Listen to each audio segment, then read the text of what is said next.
Glosa ordinária.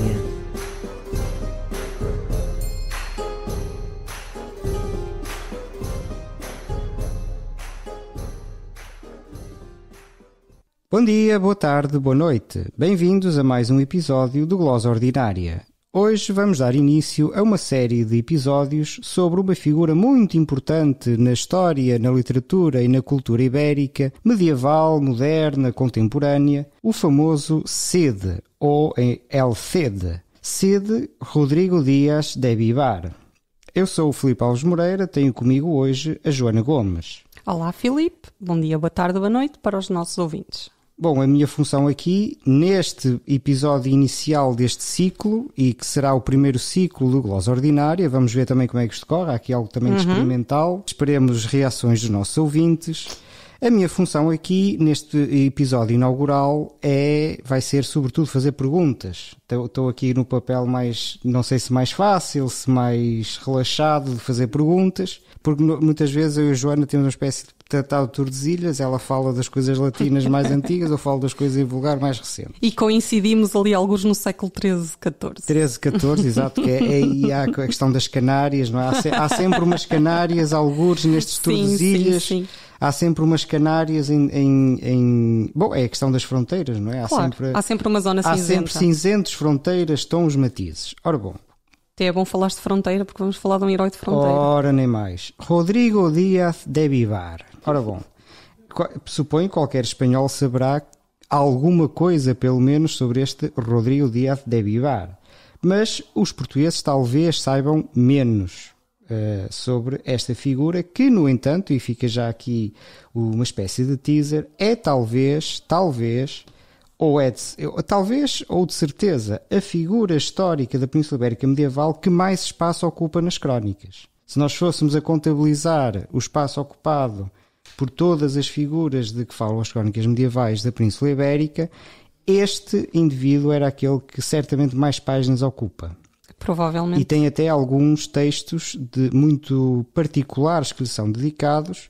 Portanto, como veem, a figura histórica, neste caso histórica, mas mesmo em geral, a figura mais destacada pelas crónicas não são reis, não são rainhas, não são imperadores, não são imperatrizes, não são bispos, arcebispos, é este Rodrigo Dias de Vivar. Portanto, já por aí se vê a importância que este indivíduo teve, o mito em que este sujeito rápida e fortemente se tornou. Então, ora bom, nós temos um foco particular em textos literários, na cultura, enfim, em representações histórico-literárias, mas convém dar uns apontamentos iniciais, embora bem sabemos que esta distinção entre a história e a ficção, a história e a historiografia, a história e a literatura, tem também muitas zonas de fronteira e cinzentos e matizes, mas com alguma ordem. A primeira questão que eu lançaria é a seguinte: quem foi este Rodrigo Dias de Vivar? Ora bem, o que nós sabemos desta figura, que como o Filipe já salientou é importantíssima para o imaginário medieval ibérico, mas não só para o imaginário medieval, ela também tem uma importância fundamental na contemporaneidade. Ele é personagem de muitos videojogos, é personagem de filmes, é personagem de séries. Portanto, digamos que a cultura pop contemporânea absorveu, cooptou e abraçou esta figura da mesma forma que os medievais faziam. Mais uma vez, sem par em nenhuma outra... Não há nenhuma figura ibérica que tenha absolutamente nenhuma. Não, nem histórica, nem ficcional. Sim, e é curioso que, por exemplo, ele é, quando falamos de videojogos, ele é personagem de videojogos que não são necessariamente feitos na Península Ibérica. Muitas vezes o que sucede é que temos jogos feitos em Portugal ou em Espanha, e esses jogos naturalmente ou mais propiciamente centram-se em temáticas ligadas ao nosso território. Mas não é o caso do Cid. O caso do Cid aparece em jogos feitos nos Estados Unidos, portanto é uma figura, já podemos dizer, de renome mundial, que ultrapassou as fronteiras do tempo cronológico em que viveu a Idade Média, mas também as fronteiras geográficas. É quase como se o Cid fosse do mundo, já não só um cavaleiro ibérico. Então quem foi este Rodrigo Dias de Vivar, ou o Cid, e já agora também porque é que se ficou conhecido como o Cid? Ou o Campeador, não é? Campeador, sim. Então, o Cid histórico não seria tão diferente de muitas outras figuras da sua época. Era um guerreiro e nascido na zona de Bivar, daí o nome Rodrigo Díaz de Bivar. E Bivar era uma povoação, uma localidade muito pequena em Castela, portanto estão a imaginar na Castela medieval. E estamos a falar do século XI. Estamos a falar do século XI. Pensa-se que ele terá nascido em 1043, mas, como sabem, muitas destas datas de nascimentos e mortes na Idade Média são feitas por dedução, não temos dados concretos sobre essa data. Mas pensa-se que teria sido por volta desse ano de 1043, portanto, ali no coração do século XI. Ele seguiu o trajeto, ou pensa-se que seguiu o trajeto natural para um homem da nobreza daquela época. Portanto, treino nas armas, desenvolvimento das suas capacidades militares e depois toda uma vida dedicada ao combate. Portanto, é isto que a gente sabe, ou que poderemos ter a certeza que aconteceu. E que ele teve relações com as outras figuras dessa época, nomeadamente com os reis de Castela e depois o rei de Castela e Leão. No caso do rei de Castela, houve o Sancho II.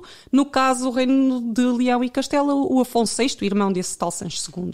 E depois com outras figuras mais da zona do Levante da Península Ibérica, porque veremos que a sua zona de movimentação preferida, digamos assim, é o leste da península. Não há notícias, ou quer dizer, não há notícias que o Cid tenha estado em Portugal, mas não é bem notícias, assim. Digamos, históricas, no sentido mais rigoroso do termo. Sim. Mas notícias historiográficas há. Sim, ele acaba por se tornar um all-arounder, digamos assim. Ele anda por toda a Península Ibérica a fazer... Uma espécie de Lucky Luke. Até porque a dado passo entrou em conflito com os reis, não é? Sim, e também tem um cavalo que é importante. Portanto. E tem um cavalo que é importante. E era uma espécie também de mercenário. Sim, a palavra é essa. Quer ao serviço de cristãos, quer ao serviço de muçulmanos, ou então atuando por conta própria. Sim, exatamente. Que era também, lá está, também nisso não é uma exceção à regra. Havia muitos aristocratas ou, digamos, cavaleiros ou figuras da nobreza cristã do norte da Península Ibérica que tomavam serviço debaixo da jurisdição de reis islâmicos ou reis mouros. Mouros, se calhar não é uma palavra muito exata, de reis muçulmanos. Embora fosse a palavra usada na altura. Sim, mas digamos, muçulmano é... E tem origem geográfica, Mauritânia. Precisamente por isso. Quer dizer, puramente geográfica. Sim, precisamente por isso é que não é, ou seja, para a terminologia, mas isso depois é outro debate. Sim, eram mercenários, era uma espécie de grupo Wagner da altura. Pode ser chocante dizer isto, mas quer dizer, estavam ao serviço de quem... Mas é exatamente estavam ao serviço de quem pagava, fossem cristãos ou muçulmanos. Portanto, não escolhiam, não havia, digamos, a preocupação com a questão da fé, digamos, a fé era mais um dos elementos, mas a sobrevivência e a capacidade de lutar e de receber dinheiro por isso era, de facto, a referência essencial. E terras, não é? Porque ele ficou também associado muito à conquista de Valência. Exatamente. Essa é digamos, a joia da coroa de todo o percurso militar do Cid. Ele conquista a cidade em 1094, portanto, e governa até à sua morte, que ocorreu, pensa-se, em 1099. Portanto, durante 5 anos foi ele que governou a cidade. Depois a sua mulher, a Jimena Díaz, torna-se a governante. Portanto, isso também é outro assunto interessante. Mulheres que têm tenências de praças militares, ou de praças militarizadas, digamos assim, até a cidade ser conquistada depois pelos almorávidas em 1102. Mas isso depois são outros assuntos. E sendo que nesse contexto, quando era Senhor de Valência, há esta coisa extraordinária e raríssima, que é um documento com a assinatura do Cid. Sim.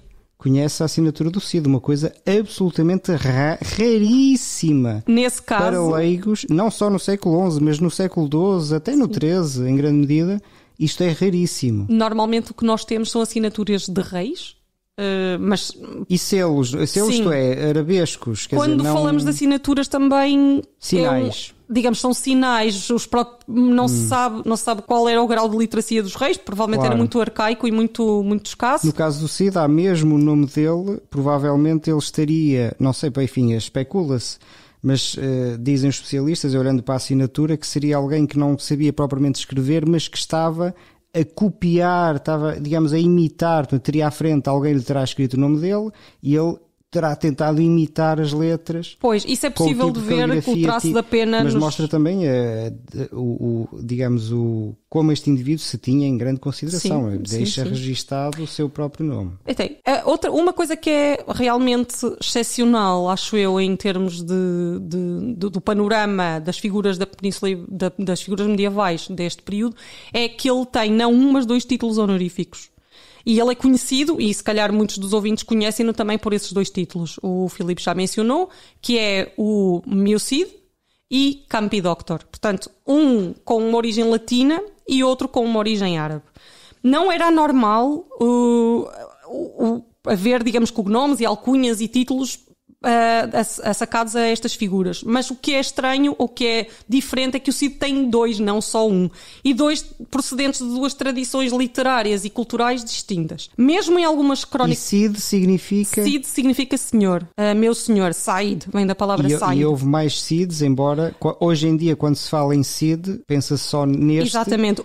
Cid... Mas houve mais, não é? Cid. Mas houve mais, sim. Era um título que se costumava atribuir a figuras da aristocracia que eram mais destacadas. E Campeador significa? O Campi Doctor? Campi Doctor, a palavra latina significa, é como quase o doutor, traduzida à letra, é o doutor do campo, ou seja, o doutor da batalha. Mas fica um bocado estúpido dizer isto em português assim. Então diríamos o mestre das batalhas, ou aquele que é realmente douto na arte de combater.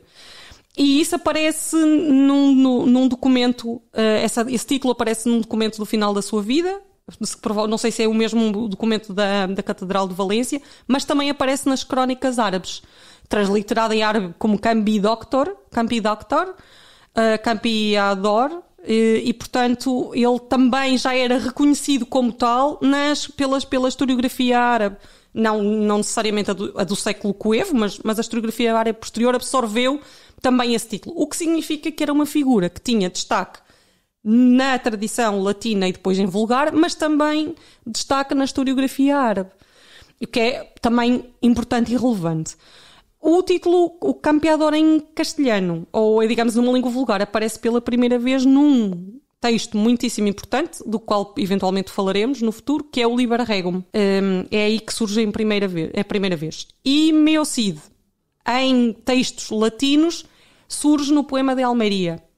Esse poema de Almeria é um poema composto no século XII, que se refere à conquista desta cidade na época do imperador Afonso VII, e nesse poema relatam-se ou descrevem-se, aduzem-se vários nomes de vários participantes na batalha, e um deles é o Mio Cid, e aí é referido como Mio Cid. Estão a ver que já desde muito cedo na tradição historiográfica estes 2 títulos honoríficos estão associados ao Rodrigo Dias de Vivar. E sendo que Mio Cid é um composto de uma palavra latina e árabe, não é? Mio, sim.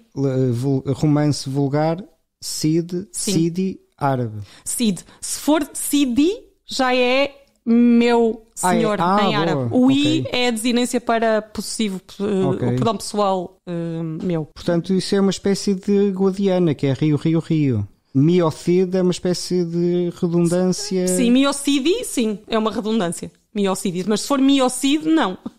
Mio Cid está ok, dá. É como o Alcorão, por exemplo, também é uma redundância. Exato, é o Guadiana, que é o Rio, Rio, Rio. Então, o que dissemos basicamente é isto. É estas coisas importantes sobre o Cid ser uma figura de fronteira, uma figura que oscila ou viaja entre os reinos muçulmanos daquele período e os reinos cristãos, servindo os reis de uns aos senhores de outros, e esta ênfase na sua proeza, na sua capacidade guerreira, na sua proeza militar. Então vamos agora entrar propriamente, depois deste breve relance sobre o Cid histórico e alertando sempre para uma certa artificialidade desta divisão, vamos entrar, digamos, no core deste podcast, que é a cultura, a literatura, as representações culturais, literárias, historiográficas, e vamos então ver como é que ao longo dos tempos esta figura histórica de Rodrigo Dias de Vivar foi sendo recriada, reelaborada e em várias das suas facetas. datas. Começamos então por alguns marcos de textos pouco posteriores à vida dele, ou eventualmente em algum caso mesmo talvez contemporâneos ou mesmo pouco posteriores. E, Joana, dirias que o primeiro grande texto que há que ter em conta, a primeira grande representação historiográfica ou literária do Cid, ocorre quando... Por que texto, em que época? Quando é uma questão algo controversa, como costuma acontecer com estes textos, com todos os textos medievais, como disse também a propósito do nascimento e mortes, é sempre difícil de conseguir uma datação exata dos textos. Às vezes existe essa possibilidade, às vezes consegue-se, mas normalmente é sempre por aproximação e por dedução de dados ou de indícios que encontramos nos próprios textos. Esse primeiro texto é, então, a História Roderici, portanto, a história de Rodrigo. E esse texto teria sido escrito, há quem considere, e durante muito tempo considerou-se, que ele teria sido escrito por uma figura que teria acompanhado o Cid na sua deslocação, nas suas viagens, nos seus combates pela Península Ibérica, porque, digamos, o argumento que era aduzido em favor desta hipótese era que havia um conhecimento muito preciso da geografia dessas paragens, portanto, o Cid vai daqui para ali, dali para aqui, e tudo era descrito com bastante precisão para a época. Pronto, não era um GPS, como é óbvio, já estão a imaginar. E os chamados microtopónimos, não é? Ou seja, nomes de pequenos locais, pequenos vales ou estradas, ou o que for. E também por alguns indícios linguísticos, pôs-se a hipótese de ter sido um bispo de origem francesa, porque havia nos manuscritos, não vou estar agora a explicar essa questão, mas havia indícios linguísticos que poderia ter sido alguém de fora da Península Ibérica, que tinha vindo para cá e se tinha juntado à hoste do Cid e que com ele viajava para conhecer, e que conheceu, portanto, essa realidade topográfica, toponímica e não só. O que era bastante comum, não é? Basta pensar que o primeiro bispo de Valência era francês. Exatamente. E claro, o nosso Dom Henrique... Sim, Dom Raimundo, isso era muito comum na altura. Sim, pronto, isso também é outra questão interessante, que é o afluxo de figuras francesas à Península Ibérica no meados do século XI, século XII, mas isso para outro episódio. Aliás, essa figura que tu citaste, o Bispo de Valência, é dado como esse provável autor da História Roderici. No entanto, nos últimos tempos, um dos estudiosos, das figuras académicas da Península Ibérica que se tem dedicado mais ao estudo da figura do Cid, com muita profundidade, que é o professor Alberto Montaner, propõe outra hipótese, uma datação... eu não disse a datação ainda, vou dizer. Então, portanto, para ser coevo ao tempo de vida do Cid, teria sido escrito necessariamente até 1099. Depois há quem ache que a testemunha era coeva, mas que redigiu numa fase mais tardia. Portanto, foi tirando notas. Imaginem, alguém que vai num caminho, tira notas e depois compõe esse relato, ou a regla, como se diz em espanhol, mais tarde. E pensa-se que poderia ter sido, então, por volta dos anos 1120, 1125. Mas voltando então à observação do Alberto Montaner, que considera o texto muito mais tardio através de indícios intertextuais. Ele considera que teria sido escrito já no final do século XII, até 1190, porque o texto tem vários indícios de organização jurídica que apontam para uma fase do direito medieval já dessa época mais tardia. Portanto, seriam formas anacrónicas para o século XI. E, portanto, estamos aqui, digamos, entre finais do século XI, inícios do século XII, finais do século XII. Portanto, esta crónica está naturalmente ubicada a esse grande período temporal. Sendo que já a própria existência desta crónica também já por si mostra a relevância da figura, porque também, tal como a assinatura, não era nada comum haver crónicas particulares, digamos, dedicadas a figuras da nobreza nesta época na Península Ibérica. Mas nada comum. Nada comum. Bem, digo isto e até ao século XV, na verdade. Sim, isto é muito raro. Antes do século XV é raríssimo. Sim, é mesmo raro. No século XII ibérico, portanto, a forma preferida de relato historiográfico é a forma dinástica, portanto, a narração da sucessão das vários reis, do seu governo, e depois os apontamentos relativamente a cada reinado variam em extensão e em profundidade. Mas, paralelamente a esta História Roderici, que, como tu disseste, é de facto uma exceção, também temos mais duas crónicas particulares que também não são uma coisa muito comum. Uma é dedicada à figura do Afonso VII, o imperador, que se chama Crónica ad Afonso Imperatorius, portanto a crónica do imperador Afonso, que depois é uma forma que não voltamos a encontrar até, sim, ao século XV, provavelmente, não? 14, 15, no uma caso crónica dos reis, dedicada a um rei. Portanto, sim, porque tem o Afonso XI essa crónica e a do Fernando IV, etc, por aí fora. E também uma crónica dedicada a uma igreja e a um bispo, que é a história compostelana. Portanto, temos estas exceções, mas que são, de facto... Exceções. Exceções, é isso. Que depois só lá para o século XV, isso é muito interessante. Sim. E lá está, e mostra, no caso de Roderich, mostra de facto bem a excepcionalidade da figura. Então, portanto, provavelmente escrita enfim, ou no início do século XII ou nos finais do século XII, por um contemporâneo não do Cid. Mas então, o que é que nos diz esta história de Roderich? Ou, para usar a pergunta-chave que vamos ouvir ao longo deste ciclo, que Cid é o Cid da história de Roderich? Porque o Cid, como vão ver, e este é o ponto central deste ciclo, há tantos Cids quanto os textos, praticamente. Sim. Há mesmo Cids muito, muito diferentes. Então, que Cid é este? Então, este Cid é um Cid, digamos, quase embrionário no que diz respeito à sua tradição posterior. Nesta crónica encontramos já os elementos-chave que vão definir o seu percurso enquanto cavaleiro, enquanto guerreiro, e que vão fazer parte, digamos, desse imaginário construído em torno dele e que sobreviverá ao longo dos séculos. E eu salientaria 3 aspectos desses, que é, por um lado, a relação com o rei Afonso VI. Isto vai ser constante, pelo menos em alguns dos textos que veremos a seguir, veremos quão importante é essa relação. Importante e polémica. Sim, já lá iremos. Polémica. Depois, a sua proeza guerreira, portanto, a narração de uma série de batalhas em que o Cid está envolvido e vence. E, por fim, como já disse, a cereja no topo do bolo, a conquista de Valência. Portanto, estes 3 aspectos são aspectos que vamos revisitar em textos posteriores e que, como já referi também, a cultura pop contemporânea também voltará a recuperar. E agora, em termos de narrativa propriamente dita, esta crónica, eu diria que ela se centra sobretudo em 2 temas, que é a guerra e a injúria.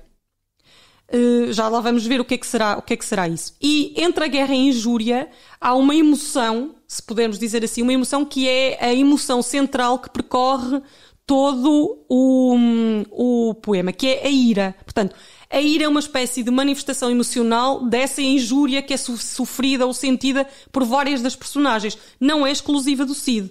Veremos que esse duo entre a ira e a injúria são características também de outras personagens. E sendo que no caso dos reis, tratando-se da ira dos reis, tem um sentido ainda adicional, não é? Sim, a ira para nós poderíamos dizer que é um bocado capital, ou poderíamos achar que é uma manifestação de raiva. Depois essas emoções medievais também, toda a teoria das emoções medievais também é outro aspecto muito interessante, e a distinção entre ira, raiva também é pertinente. No caso da ira, a ira régia é de facto um instrumento político que era uma forma em que os reis sentiam lesados de alguma forma por algum dos vassalos e, em nome da ira régia, podiam de facto exilá-los ou, digamos, dar-lhes uma pena qualquer, uma pena jurídica qualquer. E o Afonso VI é um rei muito irado.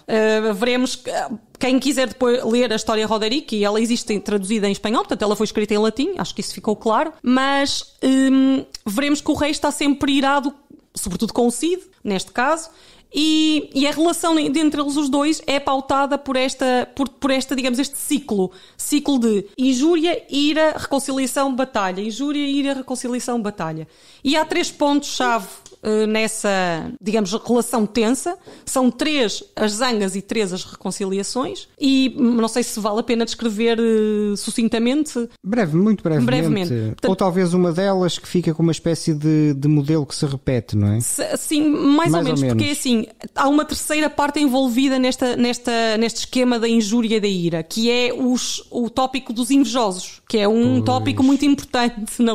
E vamos ver, quando falarmos do cantar de Emiocide, que isso é o cerne do cantar de Emiocide. A ira do rei e essa questão dos invejosos / rivais, não é? Sim. Porque isto tem muito a ver, a inveja também decorre num contexto de rivalidade entre nobres, mas já lá vamos. Sim, portanto, acontece, o esquema, digamos, é este. O Cid tem alguma ação ou faz qualquer coisa que pode ser interpretado de uma maneira boa ou de uma maneira má. Esses rivais do Cid, portanto, os tais invejosos, que o próprio texto diz, invejosos, vão dizer ao rei que o Cid... Portanto, distorcem esse assunto ou essa ação negativamente, portanto, dão-lhe essa aura negativa. O que também mostra que a história é contada do ponto de vista de apaniguados do Cid, claramente. Claro. Contemporâneos ou não, mas do ponto de vista de apaniguados do Cid. Sem dúvida que quem escreveu esta crónica é da facção Cid, não é da facção oposta. E então o rei é sensível a esses argumentos e sente-se injuriado, sente a ira, manifesta a ira régia e exila o Cid. E nesses exílios o Cid vai realizar,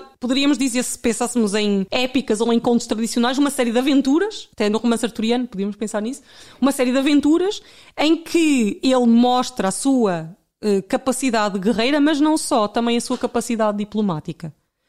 Porque, digamos, outro binómio importante aqui é o exercício da guerra, mas toda a parafernália discursiva que antecede o exercício da guerra. E, em muitos casos, essa parafernália discursiva, como disse, é veiculada através de cartas. Portanto, temos na crónica uma série de, digamos, reproduções de cartas que teriam sido trocadas entre o Cid e várias outras figuras. Incluindo as famosas cartas de desafio, não é? Sim, sim. Que também, mais uma vez, aparecem aqui muito precocemente, porque isto é uma coisa muito comum nos séculos XV, XVI, um tipo de desafia o outro para um duelo e escreve numa carta de desafio. Isso já está aqui presente, é extraordinário. Há uma certa dose, eu ao ler essas cartas, depois podemos falar um bocadinho disso, eu só queria dar este apontamento de dizer que a carta, ou seja, o discurso antecede os exercícios da guerra. Quando a guerra é contra um indivíduo em particular. Depois, quando são, por exemplo, essa batalha da conquista de Valência, já não tem este aspecto de desafio que é inerente à batalha individual. Mas dizia eu, então, o Cid, relativamente ao rei, o Cid acaba por fazer essas aventuras. Depois há uma emergência qualquer, há uma batalha contra os almorávidas ou contra os mouros, e ele vem ajudar o rei. E nessa circunstância temos depois dois caminhos. Ou ele se reconcilia de vez, que é o que sucede na conquista de Valência, que é muito importante ver que há uma união entre o poder régio e o poder deste mercenário e aristocrata. Portanto, eles em conjunto vão à batalha e conquistam a cidade, embora o Cid seja a figura mais importante. Ou então voltamos a um novo ciclo de desavenças. Portanto, o Cid vai à batalha, ocorre um episódio que é dúbio, outra vez os invejosos voltam a referir que o Cid se portou mal, o rei concorda e ira, exílio e novo ciclo de aventuras. Portanto, isto sucede duas vezes até essa reconciliação final a propósito da Batalha de Valência. Essa relação entre o Cid e o rei então poderá dizer-se que já neste texto é o eixo central, porque isso vai ser assim. Nós, como vamos ver depois nos textos em língua vulgar, em castelhano, essa é de facto a questão central no argumento, não é? A relação do Cid com os diferentes reis, e consoante o rei, consoante o contexto, esse Cid vai tendo características diferentes e os reis também vão tendo características diferentes. Isso é já aqui visível ou é um aspecto entre outros? Eu diria que é o catalisador da ação. Ou seja, é estas desavenças que permitem ao Cid fazer todo o seu percurso bélico e ser excelso no exercício das armas. Portanto, porque ele, quando é exilado, ele vai servir outros reis, mas a relação do serviço com esses outros reis parece-me um pouco distinta daquela que ele tem com o Afonso VI. Não é tensa, não é? Ele vai no início dessa sua carreira, no primeiro exílio, ele vai servir o rei da taifa de Saragossa. Preciso explicar aqui um bocadinho o que é uma taifa. Exato. Na Ibéria Islâmica havia vários reinos, portanto, houve uma altura em que havia um reino unificado que era um emirado e depois se tornou califado no século IX. Com sede em Córdoba, não é? Com sede em Córdoba, justamente. Mas depois esse califado destruturou-se, agora não importa estar aqui a entrar nessas razões. E já dissemos alguma coisa sobre isto no episódio sobre o Moro Raziz. Se forem lá para trás. Pronto, mas nunca quem não viu, não ouviu esse episódio, aproveite. Mas também temos de fazer alguma propaganda. Claro, assim, também. Quem não ouviu o episódio do Moro Rasiz, claro, pode ir está ouvir. mais detalhado, estas questões estão mais detalhadas. Pronto, mas voltando então ao Califado. O Califado desagrega-se e surgem uma série de pequenos principados chamados Reinos Taifa que têm um governante. Por exemplo, temos a Taifa de Badajoz, a Taifa de Sevilha, a Taifa de Granada, a Taifa de Saragossa, a Taifa de Valência. De feudalização também. Sim, pronto, são até costumamos chamar os reizinhos, porque o seu poder e o território sob o seu controle era muito distinto daquele que estava sob o controle do Califa do Al-Andalus. Portanto, é com esta realidade que o Cid se depara e onde o Cid se movimenta. Depois, claro, virão os Almorávidas, mas essa história não vamos entrar nela, porque interessa falar desta figura do Mutamin de Saragossa, que vai ser digamos, o seu primeiro patrono, aquele que o vai acolher quando ele é exilado a primeira vez, e ele vai servi-lo e vai fazer muitas batalhas em seu nome, mas não só, ele também faz alguma diplomacia. A dada altura ele confronta-se com um contingente de outros reis, Taifa, que querem conquistar uma cidade pertencente ao Mutamin de Saragossa, e o Cid convence o Mutamin a pagar o tributo, e ele paga, mas depois eles atacam na mesma, e o Cid aí fica irado, lá está. Também ele próprio tem essa virtude da ira régia e vai combatê-los e ganha, evidentemente. Portanto, aqui eu digo, ele tem também digamos, um exercício de alguma diplomacia. Não é só guerra pura e dura. Mas, de facto, a parte mais interessante de toda esta crónica, a meu ver, poderão considerar que é a Batalha de Valência e essa batalha é, de facto, muito importante para a posteridade, mas nesta crónica são centrais as questões jurídicas. Já depois veremos que isso também será importante nos textos posteriores, e estas questões jurídicas estão de facto atestadas por carta. Uma é um desafio que é um reto que é relacionado com o rei Afonso VI. São 4 cartas que o Cid escreve, dirigidas a diferentes interlocutores.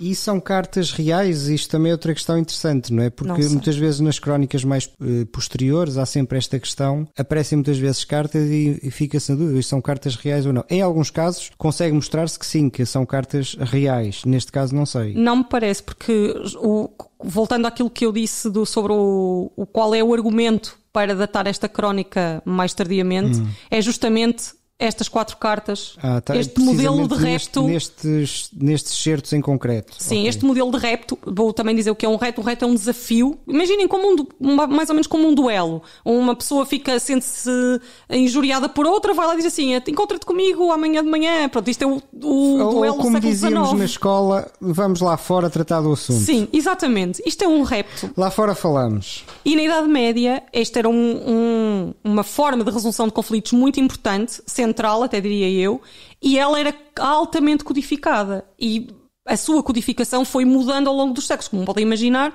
há sempre, como nós temos hoje, há leis diferentes para diferentes coisas. Portanto, nesta altura também.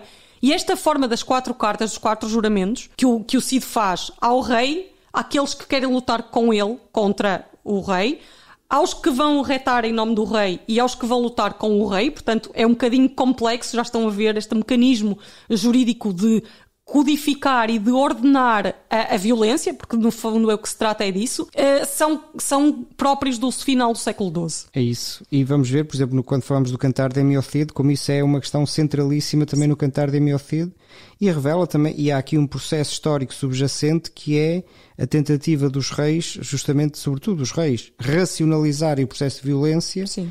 E isso faz com que seja, por exemplo, proibido o duelo sem este tipo de enquadramento. Sem dúvida. Em vários reinos, em vários momentos, vão sendo emitidas leis que proíbem o reto entre nobres, procurando substituí-lo por formas racionais de direito ou por estas formas ritualizadas de duelo, que não tem nada a ver com duelos à antiga. Sim. Em que não havia, basicamente era em freestyle, não é? Sim.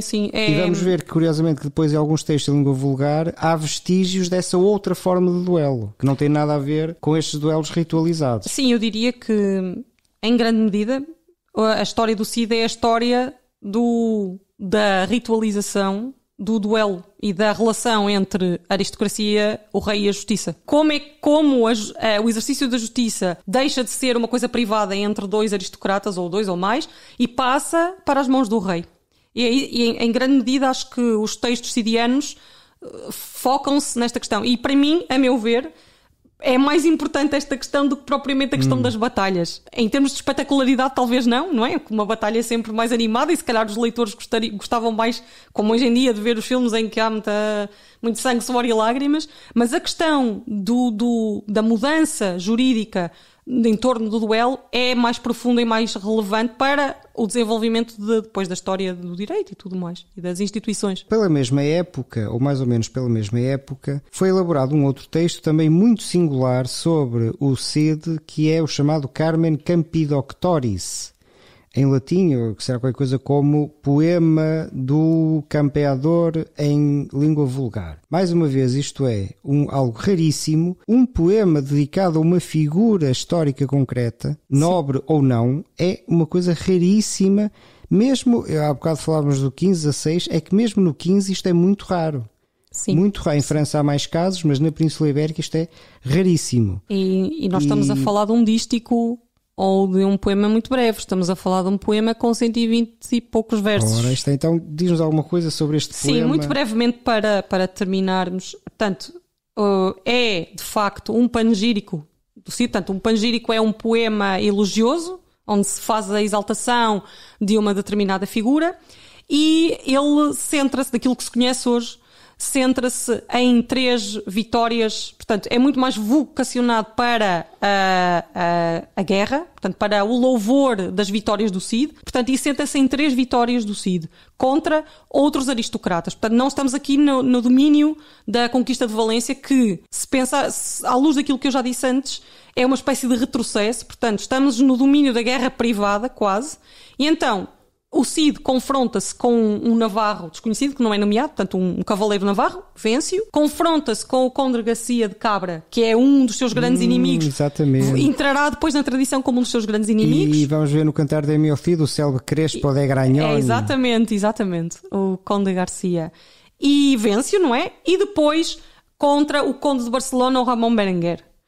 E também o vence. Aqui temos um percurso um bocadinho distinto daquilo que tínhamos vindo a ver em relação à história Roderiki. A guerra assume o lugar central, mas não é a guerra contra os muçulmanos ou nesse mundo dos muçulmanos, é uma guerra unicamente entre o Cid como indivíduo e estas figuras. E é muito interessante, outra coisa que também é reveladora da importância deste poema para a literatura medieval, é que aqui encontramos referências a heróis da Antiguidade Clássica. Por exemplo, na história Roderiki, que é uma coisa que tem sido observada por aqueles que a estudaram, em termos de língua, temos um latim muito rudimentar, não há referências literárias nenhumas, há uma referência bíblica. Claro, rudimentar por comparação com o latim clássico. Bom, não sei, até mesmo comparado com outras crónicas latinas medievais. Ok. Sim, é bastante legível, digamos assim, comparado, por exemplo, com a História Legionensis ou com a Compostelana. Mais quase romanceado, é isso, um latim, como se dizia antigamente, o latim bárbaro. Sim, não sei se não iria tão longe, mas digamos um latim simples e sem nenhuma referência literária, porque depois estes autores escreviam muitas vezes com referências a outras obras, claro, e tudo. Mas no caso da história Roderiki temos até uma referência à Bíblia, o que é raro na literatura medieval, que normalmente ela faz imensas referências ao texto sagrado. Mas aqui no poema ele começa com referências a Paris e a Enéas, e há uma referência até a Homero. Portanto, estamos num mundo, embora se pense que o Carmen Campidoctoris tenha usado a história Roderiki como fonte, portanto, para elaborar estas narrativas dos conflitos do Cid com outras figuras aristocráticas, a verdade é que o Carmen Campidoctoris não foi escrito de certeza absoluta pela mesma pessoa, porque alguém que conhece... um latinista mais retinto e requintado. Sem dúvida.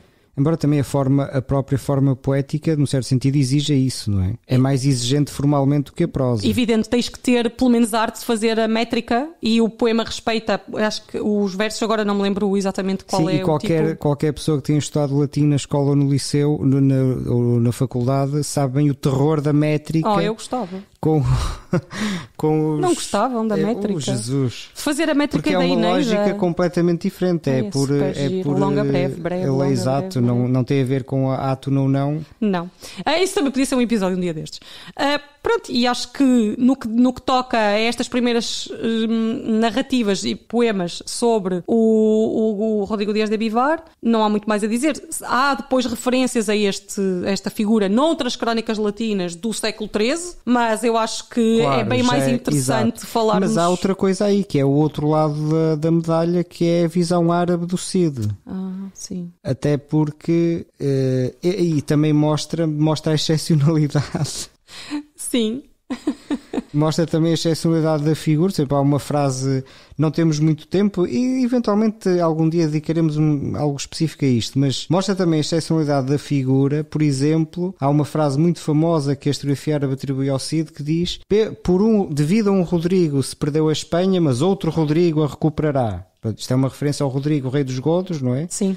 De que já falámos no mesmo episódio sobre o Raziz. Mas esse Rodrigo também merece um episódio. Merece por si só, está prometido. Mas esta frase que supostamente dita pelo Cid em algum momento, ecoada pelas crónicas árabes, também mostra bem a excepcionalidade da figura, como é que a figura se autorrepresentava e era vista. Sim, ele depois essa frase transita até para a própria historiografia latina e vulgar, e então, não sei, eu acho que relativamente às crónicas árabes, o que podemos dizer é que, claro, ele é visto como uma figura negativa, porque era um poder oposto, muitas vezes é apelidado de tirano, mas sempre com o louvor. Até por outra coisa, é que ele não só isso, como também tinha, a dada altura, tinha a função de cobrar os impostos. Sim, as famosas párias. Pois, isso também é outro assunto. E ninguém nunca gostou de cobradores de impostos. Nunca ninguém gostou de cobradores de impostos. Quer dizer, não sei, uns mais que outros. Porque será? Se calhar, não sei. Mas importa dizer, pronto, até um dos conflitos que surge na história de Roderick, um daqueles que eu falei relativamente ao Cid e ao rei, tem a ver justamente com a questão das párias. Mas as párias que são? Então, as párias é um pouco como a máfia, em que, portanto, os reis taifa, como já falei, eram vários poderes autónomos no sul e no leste da Península Ibérica e também tinham guerras entre si. E os reis cristãos aproveitaram-se um pouco dessa situação, oferecendo proteção a determinados senhores em troca de pagamento de impostos. Portanto, um pouco como a máfia, estão a ver? Vou aí, protesto. Não, mas tal e qual. Eu protesto. Agora, falta saber se usavam as mesmas táticas da máfia, que é provocar, fazer umas razias violentas, para depois dizerem, veem como precisam de proteção. Provavelmente, não acho estranho que isso acontecesse.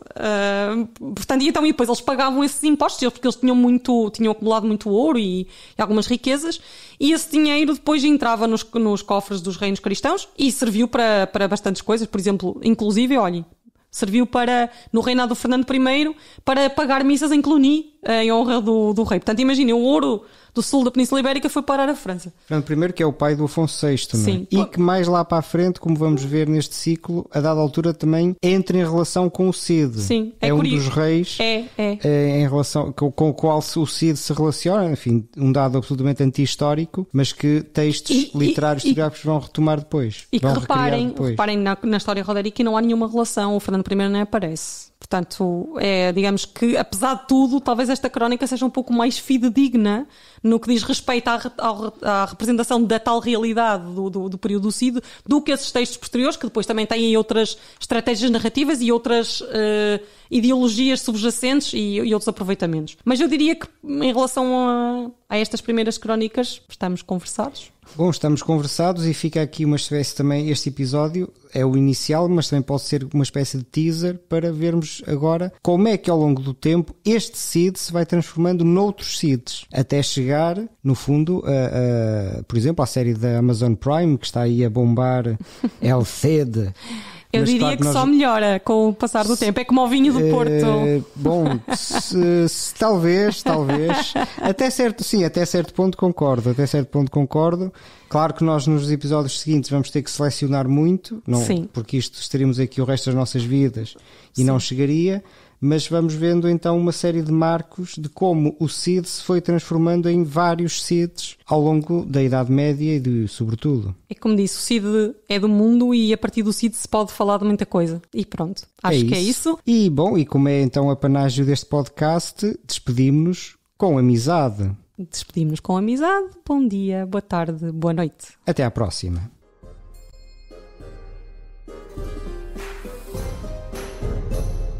Glosa ordinária.